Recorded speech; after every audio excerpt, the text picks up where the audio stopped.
The Galactic Council chamber buzzed with quiet conversations as representatives from 47 worlds gathered for their monthly meeting. Vextar adjusted his translation device and looked around the massive circular room. As the Council's chief archaeologist, he rarely attended these political gatherings, but today was different. He had discovered something that would change everything. The chamber fell silent as High Chancellor Mordak called the session to order. Representatives from dozens of species took their seats, their various forms creating a rainbow of colors and shapes throughout the hall. Some breathed oxygen like the humans once did, others required specialized atmospheric suits, but all shared one common trait. They had forgotten what it meant to be truly dangerous. Vextar stood when his name was called. His forearms trembled slightly as he activated the holographic display above the central platform. The image showed a star chart of the galaxy, with one section clearly marked in red warning symbols. Every being in the chamber knew what that red zone meant. It was Sector 7 Alpha, the forbidden territory that had been quarantined for 500,000 years. "Honored colleagues," Vextar began, his voice carrying across the chamber through dozens of translation devices. "I bring disturbing news about the Silent Sector. Our deep space monitoring stations have detected unusual signals coming from within the quarantine zone. These signals suggest that something is still alive in there." A wave of concerned murmurs swept through the chamber. The Zephyrian representative, a tall blue creature with multiple eyes, stood up immediately. "Archaeologist Vextar, surely you are mistaken. The human species was declared extinct after their homeworld went silent 500 millennia ago. Nothing could have survived in that dead system for so long." Vextar nodded respectfully, but continued his presentation. The holographic display zoomed in on the Forbidden Sector, showing the ancient warning beacons that surrounded it like an electronic fence. "I thought the same thing until I analyzed the signal patterns. They are not random cosmic noise. They follow mathematical sequences that suggest intelligent origin. More concerning is the fact that these signals are getting stronger." High Chancellor Mordak leaned forward in his ornate chair. His species, the Corvani, had been among the founders of the Galactic Council. They prided themselves on maintaining order and peace throughout the galaxy. "What do our historical records tell us about these humans?" he asked. The archaeologist touched his control device, and the display changed to show fragments of ancient data files. Most of the information was corrupted or incomplete, but enough remained to paint a disturbing picture. The humans were a young species when they first achieved faster-than-light travel. This alone was remarkable, as most civilizations require millions of years to develop such technology. The humans did it in mere thousands. The chamber grew more restless as Vextar continued. According to these fragments, humans were extremely aggressive and unpredictable. They expanded rapidly through their local star systems, establishing colonies and mining operations at a pace that alarmed the Council of that era. There are reports of human ships moving faster than anything in our current fleet. A crystalline delegate, whose body resembled living mineral formations, spoke up with a voice like grinding stone. "If they were so advanced, why did they disappear? What happened to make an entire species go silent?" Vextar manipulated the display again, showing the last recorded communications from human space. The final transmissions were chaotic. There are references to a great war, massive destruction, and something called the Long Sleep Project. Then, nothing. Complete radio silence that has lasted until now. High Chancellor Mordak stood up, his ceremonial robes flowing around him. "These revelations are deeply troubling. If the humans have somehow survived and are now becoming active again, we must consider the implications carefully. Our current military forces are designed for peacekeeping, not warfare against an unknown enemy." The Nexus representative, a creature of pure energy contained within a mechanical shell, flickered with concern. "Perhaps we should send a probe to investigate these signals. We need more information before we make any decisions. Absolutely not, declared the hegemony ambassador, a insectoid being with razor-sharp mandibles. The quarantine exists for good reason. Our ancestors sealed that sector because humans posed a threat to galactic stability. We should reinforce the warning beacons and increase patrol activity around the boundary. Vextar cleared his throat to regain attention. There is one more thing you should know. Deep in the archives, I found references to human weapons technology that defied our understanding of physics. They apparently developed fusion drives that could accelerate their ships to incredible speeds, and energy weapons that could destroy entire fleets. The chamber erupted in heated discussions as representatives argued among themselves. Some called for immediate military preparation, others suggested diplomatic contact, and a few demanded that the quarantine be made even stronger. Through it all, High Chancellor Mordak remained silent, processing the implications of what they had learned. Finally, he raised his hand for silence. We will establish a special committee to study this situation. Ambassador Thaisara will lead an investigation team to monitor the sector boundary and analyze these mysterious signals. Until we know more, the quarantine remains in effect. This session is adjourned. As the representatives filed out of the chamber, none of them noticed the small human probe that had been silently observing their meeting from a position just outside their sensor range. The probe recorded everything, then quietly slipped back into hyperspace to deliver its report to the waiting human fleet. Captain Lisa Monroe stood on the bridge of the Aurora, watching the stars shift and blur through the viewport as her ship raced through hyperspace. Around her, the bridge crew worked quietly at their stations, their faces showing the mixture of excitement and nervousness that came with making history. Today, humanity would reveal itself to the galaxy after 500,000 years of self-imposed exile.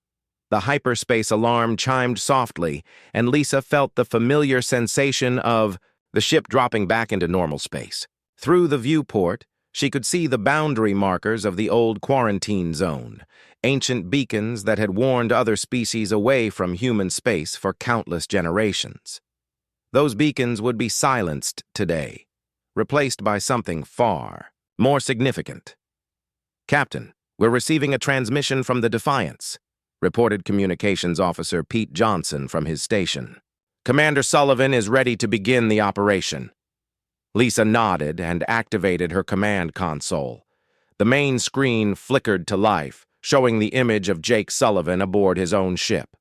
The Defiance was humanity's newest heavy cruiser, built with technology that would shock the galaxy.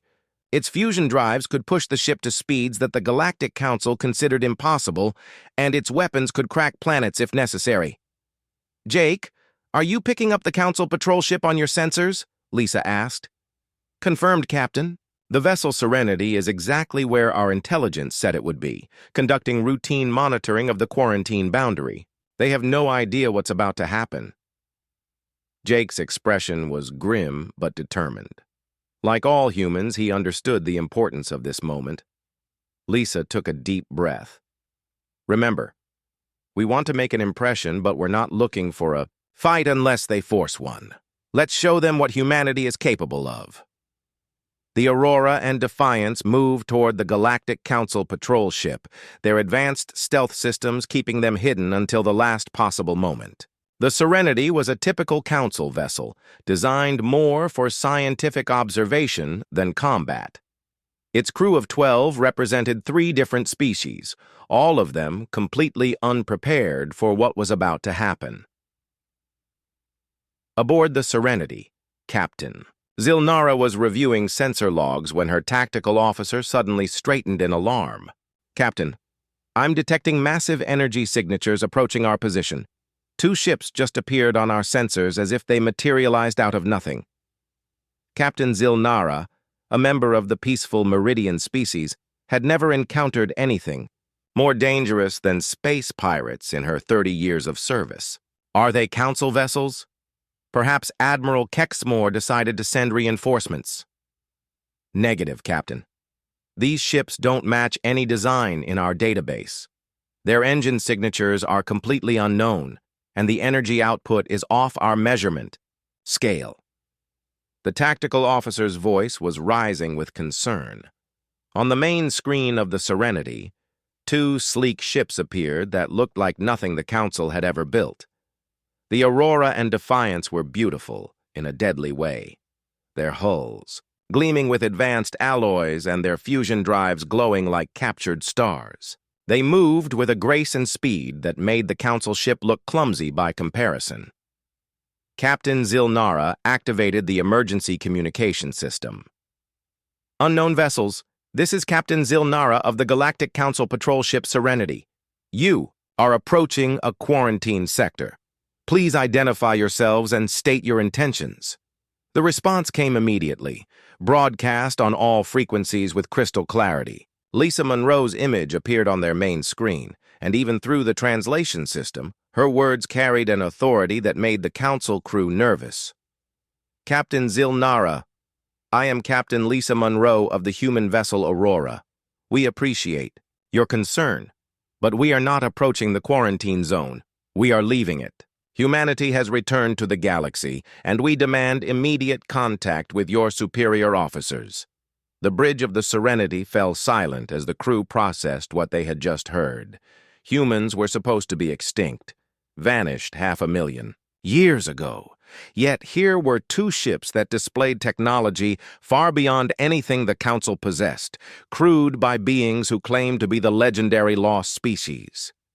This is impossible, whispered the science officer, a young crystalline whose body pulsed with nervous energy. The humans disappeared centuries before my species even achieved spaceflight. They cannot simply return as if nothing happened. Captain Zilnara struggled to maintain her composure. Captain Monroe, our records indicate that humanity became extinct 500,000 years ago. Can you provide proof of your identity and explain your disappearance? Lisa smiled, but it was not a friendly expression. Captain, we were never extinct. We simply chose to withdraw from galactic affairs while we rebuilt our civilization and advanced our technology. Now we are ready to reclaim our place among the stars. To demonstrate their point, the Aurora and Defiance began a complex flight pattern around the Serenity. They moved with impossible speed and agility, their fusion drives leaving trails of superheated plasma that danced through space like liquid fire. The Council ship's sensors could barely track their movements. Jake Sullivan's voice joined the conversation from the Defiance. Captain Zilnara, we suggest you contact your superiors immediately. Tell them that humanity is no longer bound by the old quarantine. We will be expanding beyond our traditional borders, and we expect to be treated as equals in any negotiations. The tactical officer aboard the Serenity was frantically analyzing the human ship's capabilities. What he found terrified him. Captain, their weapon systems are beyond our understanding. I'm detecting energy patterns that suggest they could destroy our entire ship with a single shot. Captain Zilnara realized she was facing a situation that required immediate attention from the highest levels of the Galactic Council. Captain Monroe, I will relay your message to High Chancellor Mordak immediately. However, I must warn you that your presence here may be considered a violation of established treaties. Lisa's expression hardened. Captain, there are no treaties between humanity and the Galactic Council because you declared us extinct without bothering to check if we were actually dead. We are correcting that misunderstanding now. As if to emphasize their point, 3 more human ships suddenly decloaked around the Serenity. The Council patrol ship was now surrounded by vessels that represented the cutting edge of human military technology. Their crews had spent centuries perfecting weapons and defenses that the peaceful Council species couldn't even imagine. Message delivered, Lisa said calmly. We suggest your people respond quickly and diplomatically. Humanity has been patient for 500,000 years, but that patience has limits.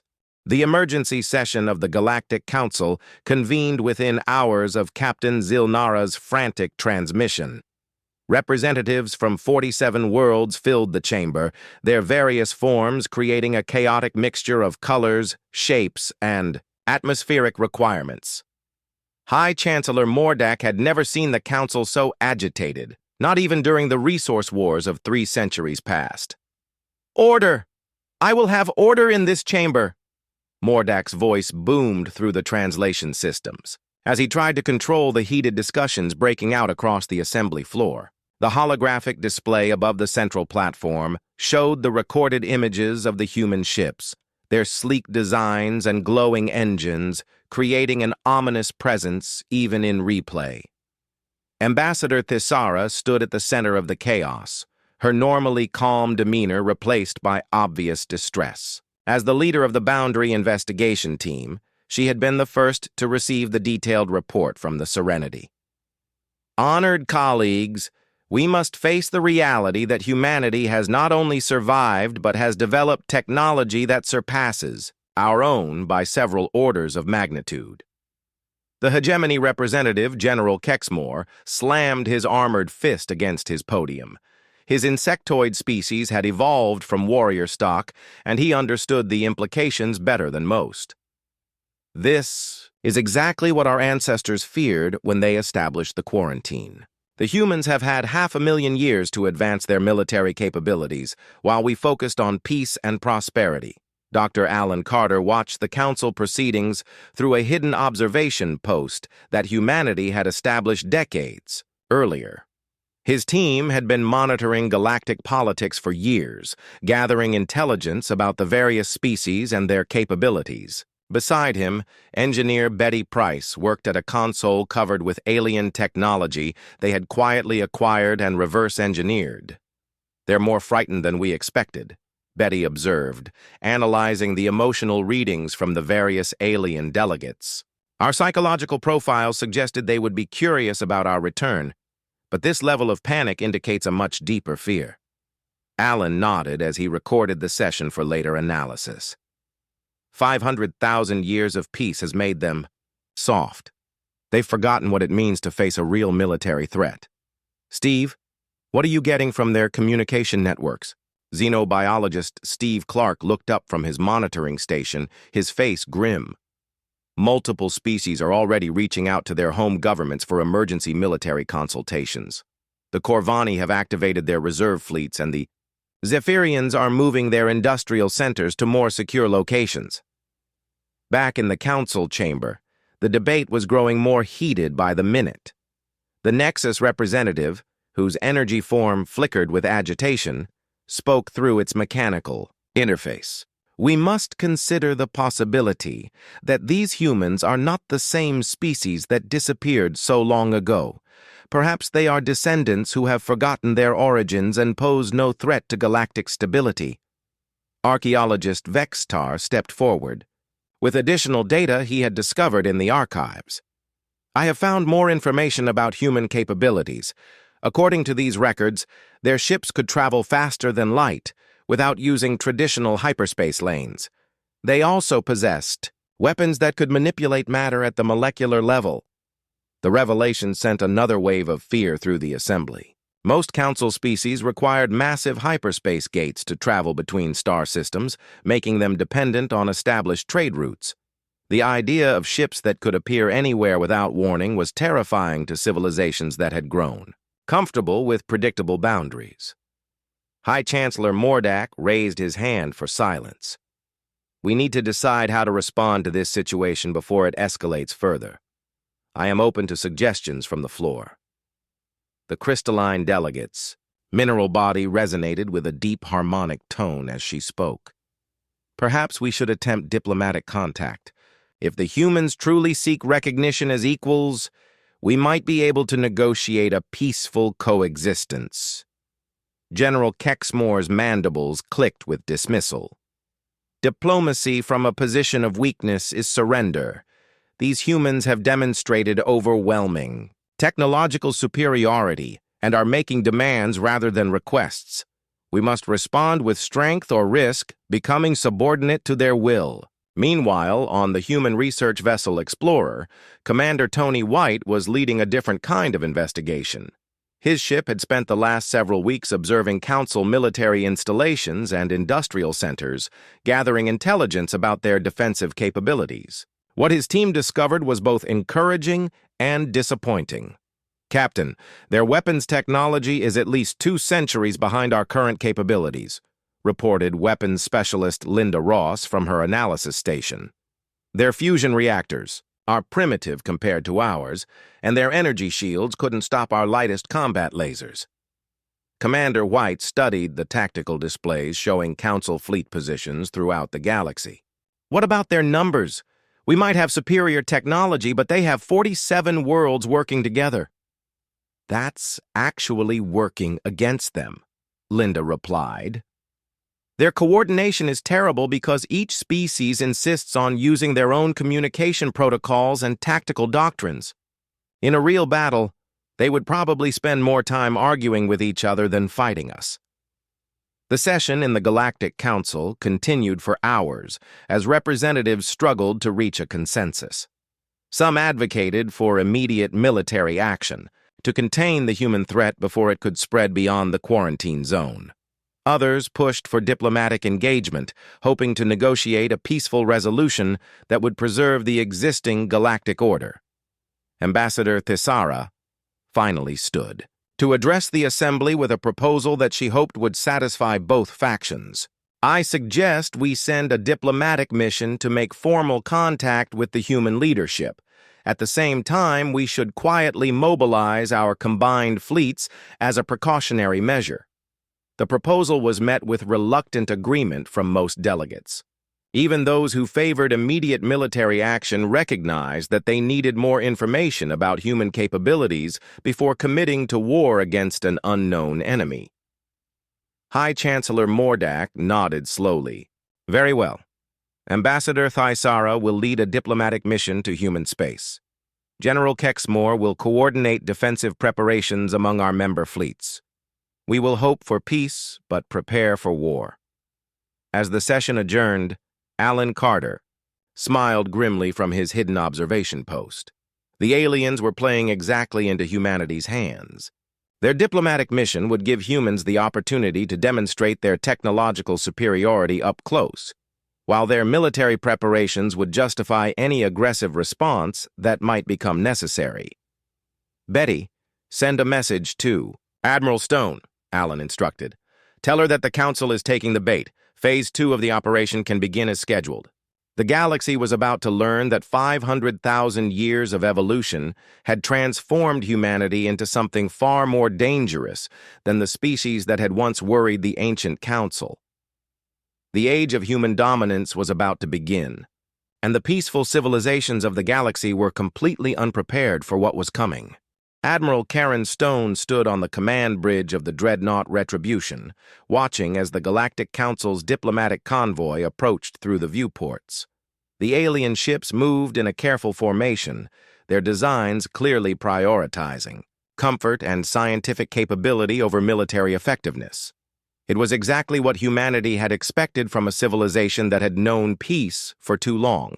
"Admiral, the lead ship is requesting permission to come aboard for formal negotiations," reported Communications Officer Paul Young from his station.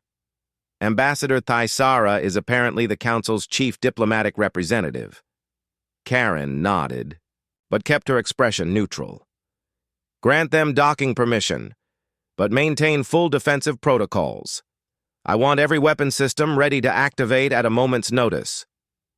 The diplomatic meeting took place in the Retribution's main conference room, a space designed to intimidate as much as inform. The walls displayed holographic star charts, showing the current positions of human fleets throughout the galaxy, while subtle lighting emphasized the advanced technology built into every surface. Ambassador Thisara entered the room with her small entourage, her reptilian features betraying nervousness despite her diplomatic training. She had never seen technology so seamlessly integrated into a ship's basic structure, and the energy readings from the human vessel were unlike anything in Council experience. "Admiral Stone, I bring greetings from the Galactic Council and hopes for peaceful relations between our civilizations," Thisara began, her translator rendering her words into perfect human English. "We wish to understand your intentions and find a way for humanity to rejoin the galactic community." Karen smiled. but her eyes remained cold. Ambassador, humanity was never part of your galactic community. We were declared extinct without investigation, and our territory was sealed off like a contaminated zone. We have no interest in rejoining anything. The alien diplomat shifted uncomfortably in her chair. Perhaps there has been a misunderstanding. The quarantine was established for the safety of all species, including humanity. Our records suggest that your people were facing internal conflicts that threatened galactic stability.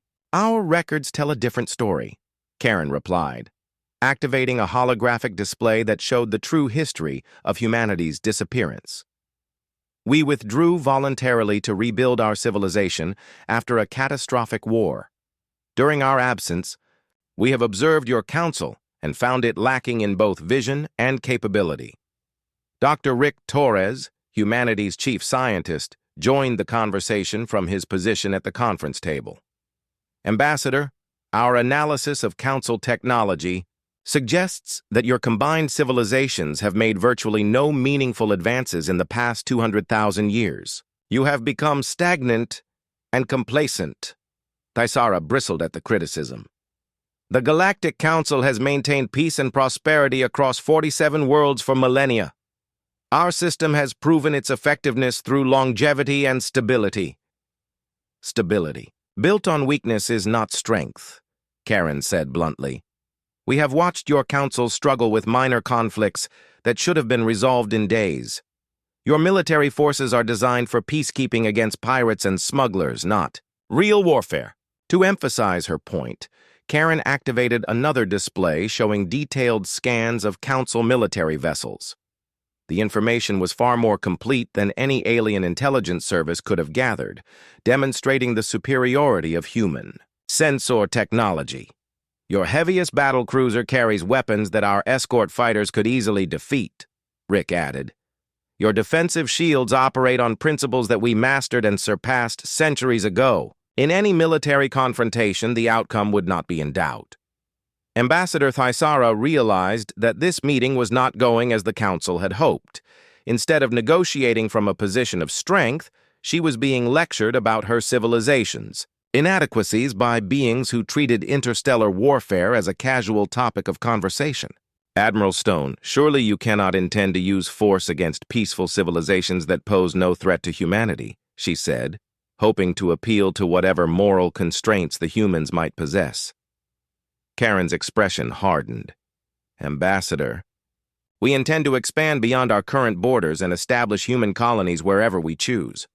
If your council attempts to interfere with our expansion, you will discover exactly how effective our military forces have become. The meeting was interrupted by an urgent communication from the bridge. Commander Michelle Santos appeared on the main screen, her face grim with urgency. Admiral, we're detecting a massive fleet movement heading toward our position. Analysis suggests the entire Council Grand Fleet is approaching at maximum speed. Karen sighed with disappointment. How many ships, Commander? Initial count shows over 300 vessels representing all major Council species. They appear to be moving in full battle formation with weapons systems active. Michelle's voice carried a note of anticipation rather than concern.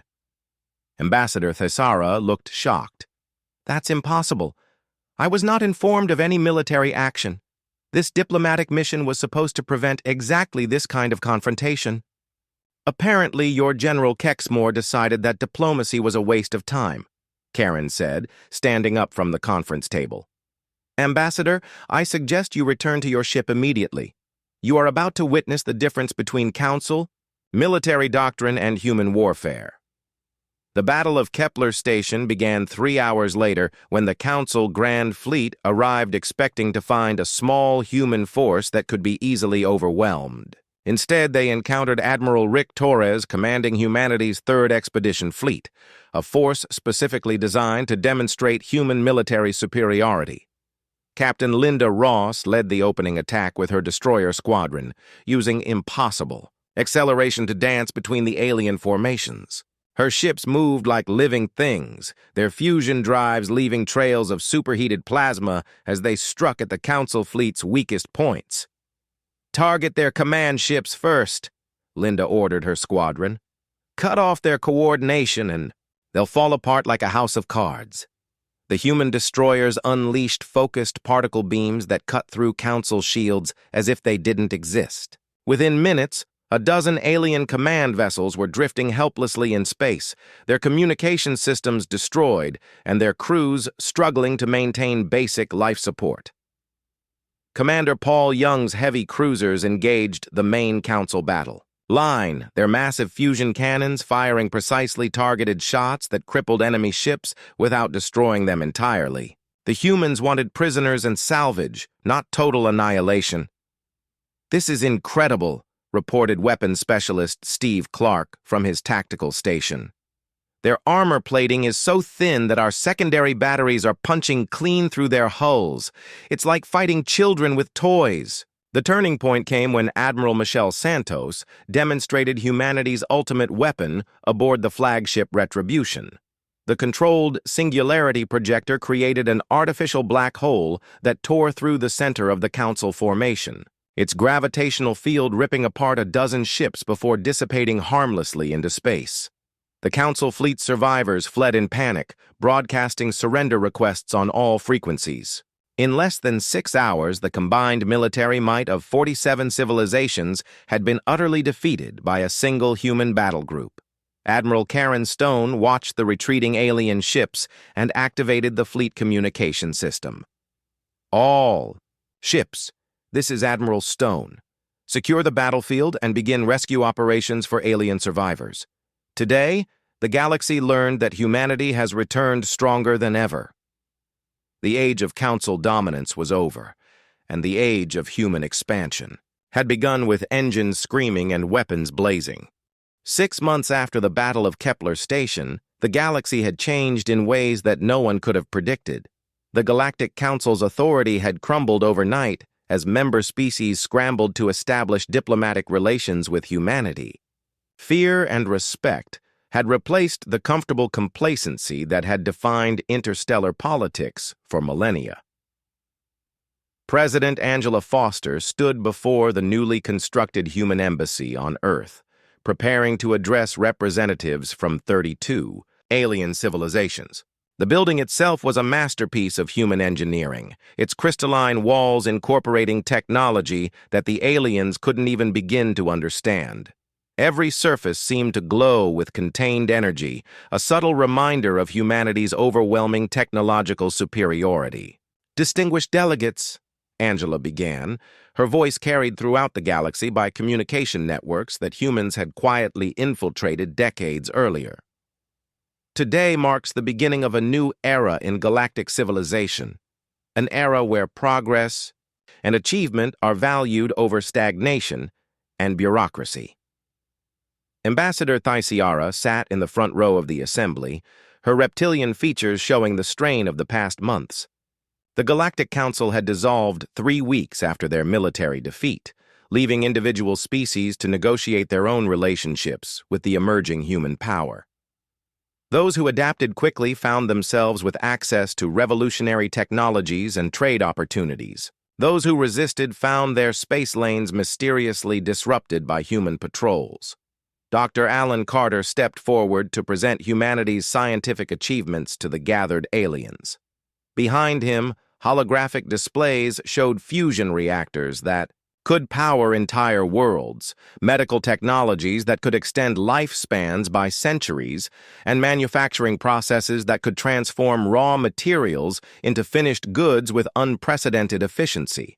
These technologies are available to species that demonstrate their commitment to progress and cooperation, Alan explained. "We are not interested in ruling over static civilizations. We want partners who share our vision of unlimited expansion and development." Engineer Betty Price had spent the morning giving selected delegates a tour of human industrial facilities. The aliens were amazed by manufacturing plants that operated without any visible workforce, their production controlled by artificial intelligences that could coordinate millions of simultaneous processes with perfect precision. "How do you maintain quality control with such complex automation?" asked the crystalline representative, her mineral body resonating with curiosity. Betty smiled as she guided the group through another section of the facility. Our AI systems don't just follow programmed instructions. They learn and adapt in real time, making improvements that even our engineers don't initially recognize. Each facility becomes more efficient every day. The tour continued to the research laboratories where human scientists were developing technologies that pushed the boundaries of physics itself. Gravity manipulation, temporal acceleration fields, and matter conversion systems that seemed like magic to species that still relied on conventional fusion reactors. Meanwhile, Commander Tony White was leading the first joint human-alien expedition beyond the Galactic Rim. His ship, the Pioneer, carried volunteers from 12 different species, all eager to explore territories that the old council had declared too dangerous for investigation. "Captain, we're detecting an artificial structure ahead," reported Science Officer Lisa Monroe from her station. "The design doesn't match any known galactic civilization." Tony studied the sensor readings with growing excitement. "Looks like we've found evidence of a previous galactic civilization that the Council never discovered. Set course for the structure and prepare the away team." The exploration of the ancient alien facility would lead to discoveries that revolutionized understanding of galactic history. The previous civilization had possessed technology that even humans found impressive, but they had apparently destroyed themselves through internal conflicts. It was a sobering reminder that technological advancement meant nothing without the wisdom to use it properly. Back on Earth, President Angela continued her address to the alien delegates. "Humanity offers you a choice. You can cling to the failed policies of the past, maintaining your small territories and limited ambitions. Or you can join us in reaching for the stars themselves." The response was immediate and overwhelming. Species that had spent millennia following council regulations suddenly found themselves free to pursue their own destinies under human protection. Trade agreements were signed, research partnerships were established, and colony ships began moving toward previously forbidden territories. General Rick Torres oversaw the integration of alien military forces into the human defense network. Most council species had forgotten how to wage effective warfare, but they still possessed resources and personnel that could be valuable if properly organized and equipped. "The key is changing their mindset," Rick explained to his staff during a strategy meeting. "These species have been trained to think defensively for centuries. We need to teach them that the best defense is a good offense." The transformation was remarkable. Within months, former council species were launching their own expansion efforts, protected by human technology and guided by human strategic doctrine.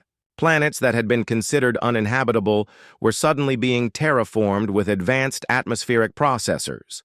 Star systems that the Council had declared off-limits were being explored and colonized. Admiral Michelle Santos commanded the growing fleet of human and allied vessels that patrolled the expanding territories. Her ships had evolved beyond simple warships to become mobile cities, carrying entire populations to new worlds where they could build better civilizations. "Admiral, we're receiving a distress call from the edge of known space," reported Communications Officer Steve Clark. "A previously unknown species is requesting assistance against some kind of mechanical threat." Michelle smiled grimly. "Set course for their location at maximum speed. It sounds like we have another civilization to liberate from whatever has been keeping them oppressed." The rescue mission would lead to contact with the Architects, a species that had been fighting a centuries-long war against self-replicating machines left behind by another extinct civilization. The conflict had consumed most of their resources and trapped them in a defensive struggle that they were slowly losing. Human intervention changed everything. Within weeks, the mechanical threat was neutralized using weapons that could disrupt the robots' self-replication protocols. The grateful Architects became humanity's most enthusiastic allies, contributing their own advanced technologies to the growing galactic renaissance. President Angela concluded her address with words that would echo throughout the galaxy for generations to come. "We stand at the dawn of a new age, an age where the impossible becomes routine, where the unknown becomes familiar, and where the boundaries of what we can achieve are limited only by our imagination and will. The old Galactic Council had dreamed of maintaining peace through stagnation. Humanity offered something far more valuable, the promise of unlimited growth, endless discovery, and a future where every species could reach its full potential among the stars. The galaxy would never be the same, and that was exactly what humanity had intended. They had returned not as conquerors seeking to rule over lesser beings, but as liberators offering a better way of life. The age of human expansion had begun, and the universe itself seemed to tremble with anticipation for what would come next. Commander Tony White stood on the observation deck of the Pioneer as his ship approached the mysterious structure they had discovered beyond the galactic rim. The ancient artifact stretched for hundreds of kilometers in every direction, its surface covered with geometric patterns that seemed to shift and change when viewed directly. No known civilization had ever built anything remotely similar. "Captain, initial scans suggest the structure is at least 2 million years old," reported Science Officer Lisa Monroe from the bridge.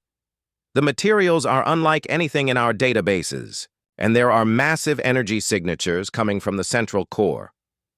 Tony nodded as he studied the readings on his portable display. "Any signs of active defenses or life forms?" "Negative on life signs, but there are automated systems throughout the structure.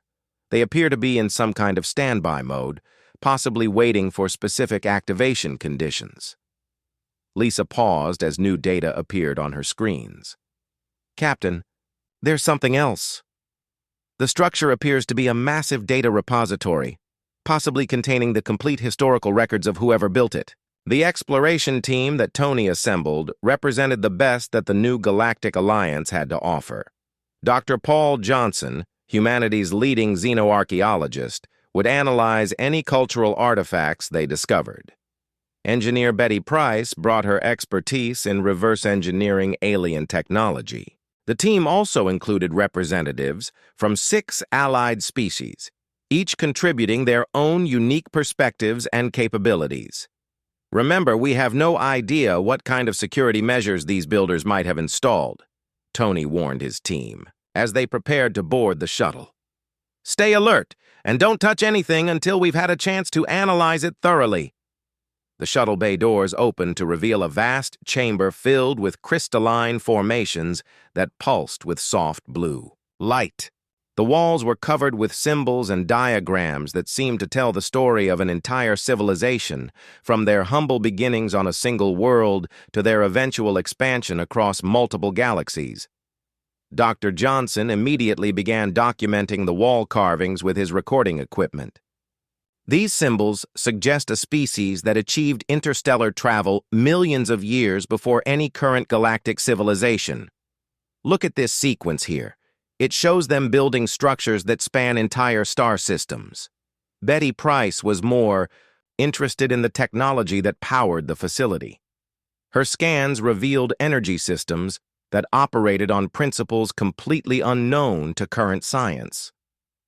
"Tony, this place is still active after 2 million years. Whatever they used for power makes our fusion reactors look like candles." As the team moved deeper into the structure, they discovered chambers filled with knowledge that revolutionized their understanding of the universe. The builders, who called themselves the predecessors, had faced many of the same challenges that current civilizations were just beginning to encounter. According to these records, the predecessors detected signals from other galaxies suggesting the existence of hostile civilizations, Dr. Johnson translated from the ancient texts. They spent centuries preparing defenses against threats that might emerge from deep space.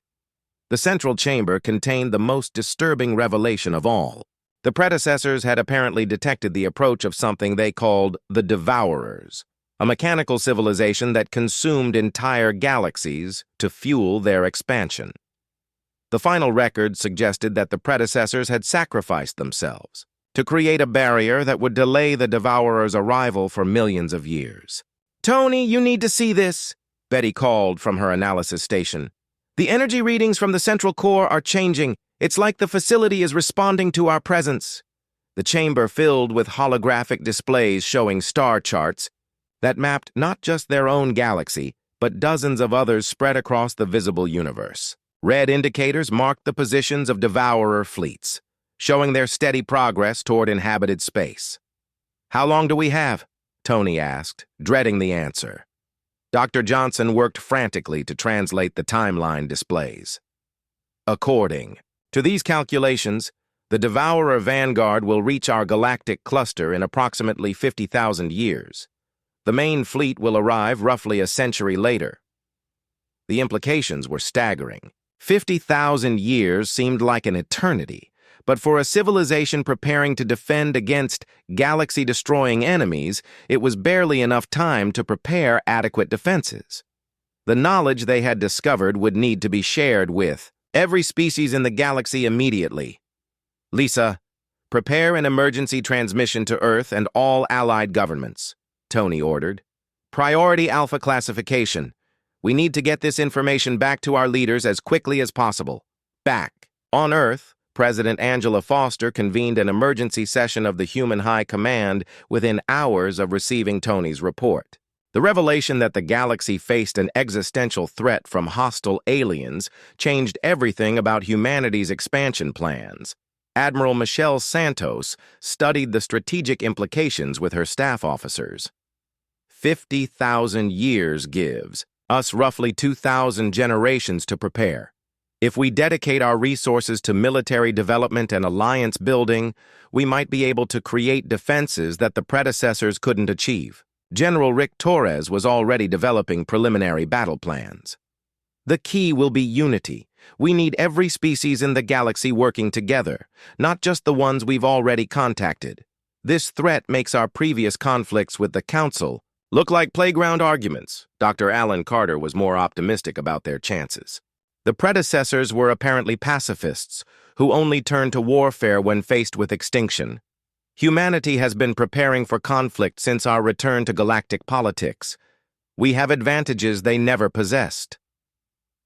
The discovery of the predecessor facility led to the establishment of the Galactic Defense Initiative, a military alliance that included every known intelligent species. Former enemies put aside their differences to focus on the common threat, sharing technologies and resources on a scale never before seen in galactic history. Engineer Linda Ross led the effort to reverse engineer predecessor defensive technologies. The ancient builders had developed weapons and shields that operated on principles of physics that current science was just beginning to understand. "It's like trying to learn advanced calculus when you've only mastered basic arithmetic," she explained to her research team. The work was slow and dangerous. Several research facilities were destroyed when experiments with predecessor technology went wrong, creating localized space-time distortions that took months to stabilize. But gradually, human and allied scientists began to unlock the secrets of weapons that could destroy entire star systems. Commander Steve Clark oversaw the construction of the first predecessor-inspired defensive installations around key strategic systems. The massive platforms combined human fusion technology with ancient shielding systems, creating fortifications that could protect entire planets from attack. The irony is that preparing for the Devourers is advancing our civilization faster than anything we've ever attempted, Steve observed during a staff meeting. "We're developing technologies that would have taken us centuries to discover on our own." Meanwhile, exploration fleets pushed deeper into unexplored space, searching for additional predecessor facilities and gathering intelligence about the approaching threat. Each discovery revealed more details about the enemy they would eventually face. Captain Betty White commanded one of these deep space exploration missions aboard the research vessel Pathfinder. Her crew included scientists and military specialists from a dozen species, all working together to map the galaxy's outer regions and locate strategic positions for defensive installations. "Captain, we're detecting massive artificial structures in the next system," reported her tactical officer. "The configuration suggests another predecessor facility, but this one appears to be designed for manufacturing rather than data storage." The facility they discovered was a vast automated shipyard that had been producing warships for 2 million years. Thousands of completed vessels floated in perfect preservation, waiting for crews that would never come.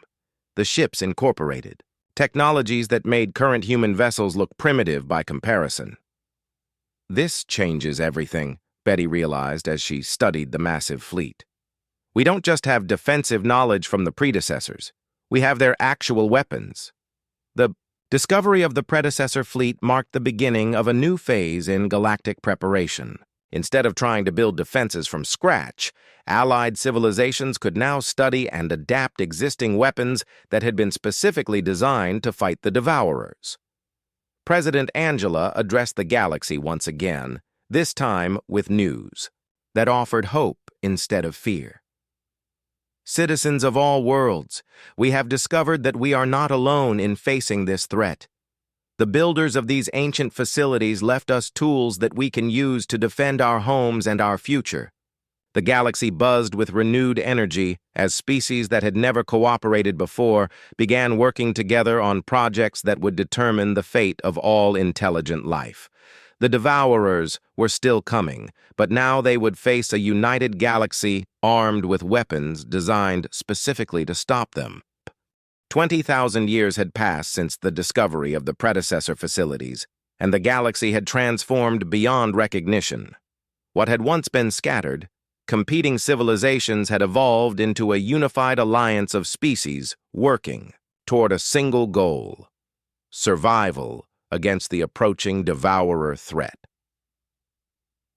Admiral Sarah Collins stood on the command deck of the massive defense station orbiting the galactic core, watching as the latest batch of predecessor-inspired warships completed their final testing runs. The vessels were marvels of combined technology, incorporating human innovation with ancient defensive systems and contributions from dozens of allied species. Admiral, the new quantum displacement cannons are performing within acceptable parameters, reported Chief Engineer Rick Martinez from his monitoring station. We should be able to install them on the remaining fleet units within the next 5 years. Sarah nodded as she reviewed the strategic displays showing defensive preparations. Throughout the galaxy, the scope of the project was staggering. Every major star system now hosted defensive platforms, mobile fleets patrolled the outer rim territories, and advanced warning systems stretched deep into intergalactic space. Dr. Lisa Thompson, humanities' current lead researcher on predecessor technology, joined Sarah on the observation deck. Over the centuries, human lifespans had been extended dramatically through medical advances discovered in the ancient facilities. Scientists and military leaders could now dedicate multiple lifetimes to their work, accumulating expertise that would have been impossible in earlier eras. Sarah, we've made another breakthrough in understanding the Devourer construction methods, Lisa announced, her voice carrying the excitement of discovery despite her advanced age. The predecessors left detailed analysis of captured enemy technology. It turns out the Devourers aren't actually a unified civilization at all. This revelation changed fundamental assumptions about the enemy they were preparing to face. According to the predecessor records, the Devourers were self-replicating machines created by a long-extinct species. They had been designed to consume resources and create more of themselves, but something had gone wrong with their programming millions of years ago. They're essentially a galactic plague, Lisa continued.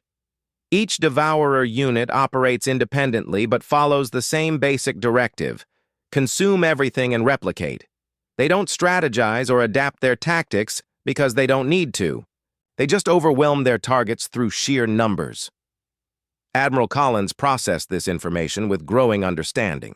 So we're not fighting a military force with commanders and tactics. We're fighting a swarm of locusts that happens to be armed with weapons capable of destroying planets. The strategic implications were enormous. Traditional military doctrine assumed an enemy that could learn from defeats and adapt their strategies accordingly. The Devourers apparently just kept attacking until they either won through attrition or ran out of units to throw at their targets. Commander Tony Martinez, descendant of the legendary explorer Tony White, was leading the current deep space reconnaissance, missions to gather intelligence about the approaching threat. His ship, The Horizon, was equipped with stealth technology that combined human innovations with predecessor concealment systems. Admiral, we're detecting the first Devourer scout units approximately 2,000 light-years beyond our outer sensor grid, Tony reported through the quantum communication system. The enemy vanguard appears to consist of several million individual units, each about the size of a heavy cruiser. The numbers were sobering but not unexpected. Predecessor records had indicated that Devourer fleets typically contained billions of individual units, with the ability to convert captured material into additional ships during their advance through a galaxy. General Angela Rodriguez, current commander of the Galactic Defense Forces, was coordinating the largest military buildup in known history.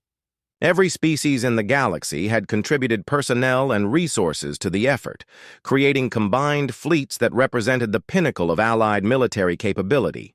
The good news is that we have 48,000 years of preparation versus the predecessor's few centuries, Angela explained during a strategy meeting with Allied commanders. We've been able to test and refine our defensive systems through multiple generations of development. The defensive strategy that had evolved over the millennia was based on layered resistance designed to wear down the Devourer swarm through a series of increasingly powerful defensive lines. The Outer Rim territories would slow the enemy advance, while gathering intelligence about their current capabilities. The middle systems would serve as killing grounds where concentrated firepower could destroy large numbers of enemy units. The core worlds would host the final defensive positions equipped with the most powerful weapons the Alliance could create. Engineer Betty Chen was overseeing the construction of the ultimate defensive weapon, a network of gravitational manipulation, devices that could create artificial black holes to consume entire enemy fleets. The technology was based on predecessor research but had been improved through millennia of human engineering innovation. The beauty of the gravitational trap network is that it uses the enemy's own momentum against them, Betty explained to the assembled scientists and engineers. The Devourers move in straight lines at maximum speed, which makes them perfect targets for gravitational weapons. Dr. Paul Williams was leading the effort to understand and potentially communicate with any surviving Devourer command systems. While the individual units were apparently mindless machines, there might still be higher-level control systems that retained some remnant of their original programming. If we can find a way to communicate with their central control matrix, we might be able to shut down the entire swarm without having to destroy every individual unit, Paul theorized during a research presentation. The predecessors never attempted this approach because they didn't have enough time to develop the necessary technology.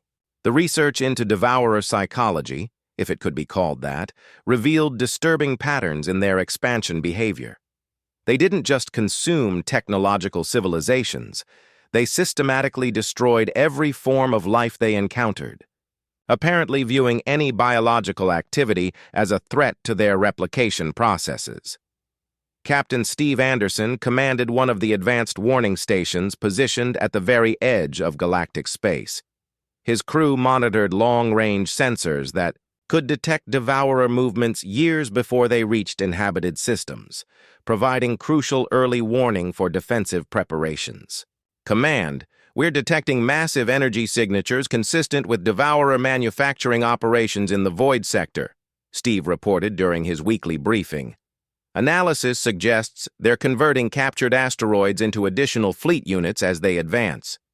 This confirmed one of the most troubling aspects of fighting the Devourers. They got stronger as they advanced, converting everything they encountered into additional weapons and ships. A defensive strategy based on attrition would only work if the Allies could destroy enemy units faster than the Devourers could replace them. Admiral Collins reviewed the latest strategic assessments with growing concern. Despite 48,000 years of preparation, the mathematics of the conflict were sobering. The Devourer advance force alone outnumbered the entire Allied fleet by several orders of magnitude.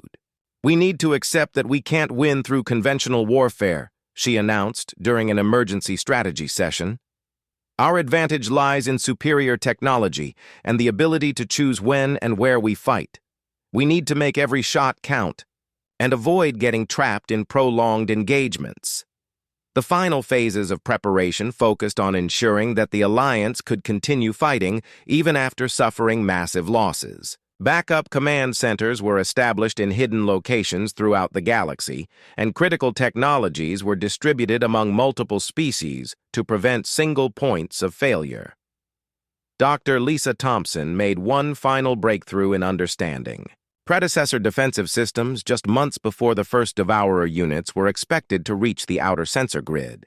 Hidden in the deepest archives of the ancient facilities was the design for a weapon that could potentially end the threat permanently. It's called a cascade disruptor, Lisa explained to the assembled leadership. The weapon is designed to interfere with the quantum processes that allow the Devourers to replicate themselves. If we can deploy it successfully, it would render the entire swarm inert within a matter of hours. The catch was that the cascade disruptor required enormous amounts of energy to operate and could only be used once. If the weapon failed to achieve complete coverage of the enemy fleet, the surviving Devourers would adapt their systems to become immune to the effect. President Jennifer Foster, the latest in the line of human leaders who had guided the species, through millennia of preparation, made the final decision about deployment of the ultimate weapon. We'll hold the Cascade Disruptor in reserve until we're certain we can achieve total coverage of the enemy fleet. Until then, we fight with conventional weapons and hope that our preparations have been sufficient. The galaxy held its breath as long-range sensors detected the first Devourer units entering the outer edge of explored space. The first contact with the Devourer Vanguard occurred exactly 50,000 years after Commander Tony White had discovered the predecessor warning. Captain Maria Santos, commanding the Deep Space Monitoring Station Vigilance, watched her sensors as millions of hostile contacts emerged from the intergalactic void like a swarm of mechanical locusts. All stations. This is Vigilance Control, Maria broadcast across the quantum communication network. The enemy has arrived. Devourer fleet strength is approximately 15 million units in the initial wave. All defensive positions are to implement Protocol Omega immediately. Admiral Rebecca Stone, descendant of the legendary Karen Stone, coordinated the galactic defense from the massive command station orbiting Earth. Around her, representatives from every allied species worked together with the precision that came from thousands of years of joint training and preparation. Fleet commanders, you know your assignments, Rebecca announced through the fleet communication system. Remember, our goal is not to stop them here. Our goal is to slow them down and gather intelligence while our main defensive lines prepare for the real battle. The Outer Rim defensive stations were never intended to stop the Devourer advance. They were designed to be sacrificial positions that would inflict maximum damage while providing crucial data about enemy capabilities and tactics. The brave crews who volunteered for these assignments knew they were unlikely to survive the encounter. Commander David Lee commanded Defense Station Alpha 7, one of the first installations to engage the advancing swarm. His crew represented 12 different species, all working together to operate weapons that combined the best technology the galaxy could produce. Enemy units are beginning their attack run, reported Weapons Officer Janet Kim from her targeting station. Distance: 5 million kilometers and closing. All gun batteries are charged and ready to fire. The battle that followed was unlike anything in recorded history. The Devourers attacked in waves of thousands, their ships moving in perfect straight lines without any attempt at tactical maneuvering. They simply flew directly toward their targets at maximum speed, firing energy weapons that could vaporize entire space stations. Defense Station Alpha 7 lasted exactly 17 minutes against the onslaught. In that time, Commander Lee's crew destroyed over 3,000 enemy units using advanced particle cannons and gravitational pulse weapons. Their sacrifice provided invaluable data about Devourer defensive capabilities and attack patterns. Dr. Michael Chang analyzed the incoming battle data from his position aboard the research vessel Discovery. The information confirmed many of the theoretical models that scientists had developed based on predecessor records, but also revealed disturbing new capabilities that the ancient enemy had developed during their millions of years of expansion. The individual units are much more heavily armored than the predecessors encountered, Michael reported to the command staff. They've apparently adapted their construction methods to incorporate materials from consumed civilizations. Each unit we destroy provides resources for them to build stronger replacements. The second defensive line was positioned around strategic star systems in the galaxy's middle territories. Here, the Allied fleets would attempt to implement the attrition strategy that had been developed over millennia of preparation. The goal was to destroy enemy units faster than they could be replaced while gathering more detailed intelligence about the swarm's overall capabilities. General Thomas Rodriguez commanded the combined fleet defending the Centauri system, a crucial junction point for galactic commerce and communication. His force included over 100,000 Allied warships equipped with the most advanced weapons technology the galaxy had ever produced. All fleet units. This is General Rodriguez, he announced as the Devourer swarm approached his position. Remember your training and trust in your equipment. We have 48,000 years of preparation behind us. Time to show these machines what determination can accomplish. The Battle of Centauri lasted for 6 months as waves of Devourer units threw themselves against the Allied defensive positions. The fighting was brutal and relentless, with enemy reinforcements arriving faster than the Allies could destroy them. Advanced weapons that should have been decisive against any normal enemy barely slowed the mechanical swarm. Captain Lisa Williams commanded the heavy cruiser Defiance during the desperate fighting around Centauri Prime. Her crew had trained for decades to operate their ship's experimental quantum disruption cannons, weapons that could theoretically destroy multiple enemy units with each shot. "Target the densest enemy formations," Lisa ordered her weapons crew. "Every shot has to count if we're going to make a difference in this battle." The quantum cannons performed better than expected, each blast creating chain reactions that destroyed dozens of nearby enemy units. But for every Devourer ship they eliminated, 2 more seemed to take its place. The swarm was converting destroyed Allied vessels into raw materials for additional units even as the battle continued. Engineer Robert Chang worked frantically to maintain the defensive station's power systems as enemy fire overwhelmed their protective shields. The station's fusion reactors were operating beyond safe parameters, but without maximum power output, their weapons would be useless against the advancing horde. "Captain, reactor temperatures are approaching critical levels," Robert reported, during a brief lull in the fighting. "We can maintain current power output for maybe another 6 hours before we risk a complete system failure." The decision to withdraw from Centauri was made when it became clear that the Allied fleet was being systematically destroyed without significantly impacting the enemy advance. General Rodriguez ordered a fighting retreat to the next defensive line, hoping to preserve as much of his force as possible for the battles to come. "All units begin withdrawal to Rally Point Gamma," Rodriguez commanded. "Execute covering fire patterns Delta through Hotel. We're not running away, we're moving to more favorable defensive positions." The retreat from Centauri marked the end of the Alliance's hope that conventional warfare could stop the Devourer advance. The enemy had demonstrated capabilities that exceeded even the most pessimistic projections, and their numbers seemed to grow larger with each engagement. Admiral Rebecca Stone convened an emergency strategy session as the surviving fleets regrouped around the core worlds. The mathematical analysis was devastating. At the current rate of attrition, the Allied forces would be completely destroyed long before they could inflict meaningful damage on the enemy swarm. "We need to deploy the Cascade. Disruptor now," urged Dr. Sarah Martinez, the current director of predecessor research. "If we wait until the main enemy fleet arrives, we won't have another opportunity to use the weapon effectively." Admiral Stone studied the tactical displays showing enemy positions throughout the galaxy.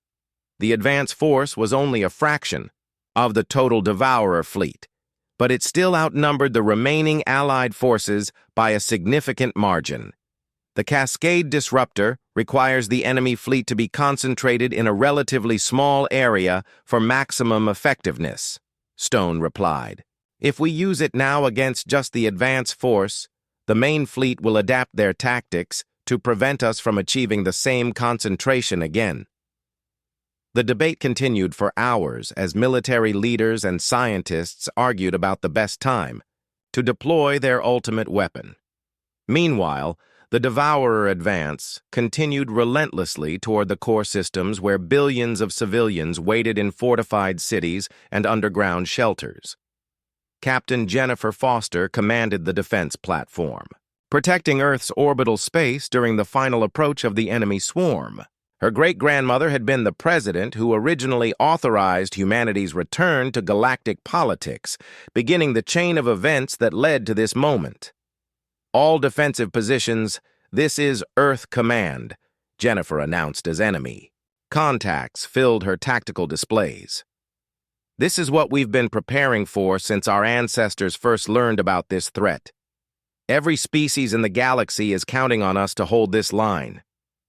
The Battle of Earth began when the first Devourer units entered the Sol system, their weapons immediately targeting the defensive installations that protected humanity's homeworld.